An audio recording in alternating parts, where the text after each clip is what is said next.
Asalaamu calaykum asxaabi, waxaan la wadaagi rabaa xogo yar kaasoo ku saabsan tacnihii uu sameynaya Aras Bullet.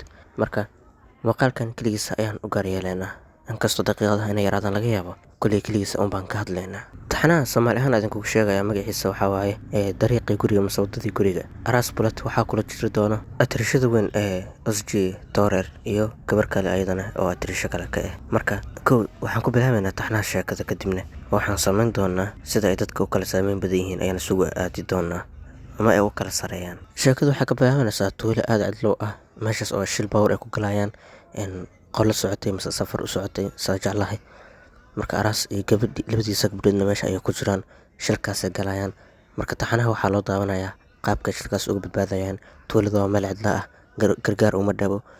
Qofka meeshaas ku dhaawacmana waxa uu dhimi karaa keliya dhaawac. Sida marka u badbaadayaan rafaadka ay marayaan. Ninkaan markuu aabanimo jilaayana duufaan gooniyo buu leeyahay waa daawatay gabadha yar marka isaga xabsi la gelinayo asigana inuu waalan yahay laga dhigaamiya gabadhiisa.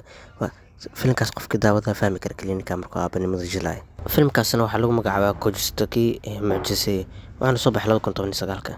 Marka sida u kala weyn yihiin Aras Bullet ugu weyn waxa uuna ku jilaya magaca Kamaal waana aabaha labada caruur. Labadiisa caruur ilaa hadda dadka jira lama sheegin. Mid ka mid ah Saafilay waxaa loo dhiibay gabadha kaardishalin ku jirtay oo Cumar iyo Aasiya la dhalatay. Saan jeclahay marka muuqaalka horena idin kula wadaagay.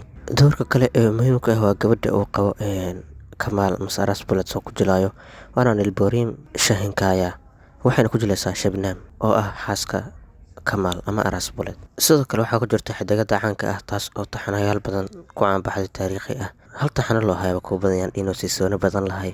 Marka adana waa Osji Tooreer, adana waxaa ku jili doontaa door lagu magacaabo Yaasmiin.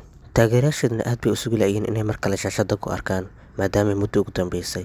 Sidoo kale waxaa ku jira Albert Kanchaya kaas oo asana ku jili doona door lagu magacaabo Shaahin. Waa hadda midkii ka soo baxay magaalada fog, isla magacii magaalada fog ku watay ayuuna taxanaana ku jili doonaa oo Shaahin ah. Marka asigana waa door kale xiiso badan oo la sugayo. Midka xiga sidoo kale waa Haliil Baabuur kaas oo asigana ku jili doona Erdil. Sidoo kale wuxuu saameyn ku yeelan doonaa dhacdooyinka ka dhacaya tuulada. Masalku ku ahaan doona masalku ku yeelan doona mise dadka wax caawinayo ka mid noqon doona oo mar walba maaragtay garab taagan Kamaal mise Aras Bullet. Sanur Nogalia ayadana waxaa ku jili doontaa door lagu magacaabo Nilgun. ayadana waxay ka mid tahay dadka maaragtay shilkaasi ku jiro oo ayagana dadka dhibaatada gaartay ay qayb ka mid tahay sidaas ayay ku jili doontaa. Sidoo kale waxaa jiro Axmed Korsheed oo Jalaal Midal Dhayo asagana ku jili doona doorka Orhaan. Director taxnaan waa Roxela kaas oo ay wada shaqeeyeen dhowr markaana waa markii saddexaad. Hore wuxuu u sameeyay Kujur iyo Deeha, haddana waxa uu sameyn doonaa filimkan ee Netflix. Kuleenika wax badan oo la soo sameeyay marka hadda Deeha la soo sameeyay oo Kujurna la sameeyay. Marka muuqaalkan halkan ayuu ku eegay saxaabay inta ka kulmeen muuqaalkiisa xiga waxaa la saasin nabadgelyo. muuqaalkan like inoo saara teeda kale asxaabteena sii shargareeya hana iloowena midka idin soo dhigay oo kala doorashada ahay labada jilaa waaweyn dhanka boostigu yaala taga ninkaas leedahay door maaragtay xogtiisa dhammaystiran oo baahnay hore ka soo dooro haddii kale labadaba yihiin labadaba wada dooro marka dhankaasna waa ka diiradda saarahay si maaragtay aktarada maaragtay aad taageertaan aan akhbaaradkiina mise akhbaaradkooda aad la wadaago walba waxaad koogtaa iyo waxaa ka ogeenba marka waxaan leeyahay sidaas nabadgelyo intaa ka kulmeen muuqaalkiisa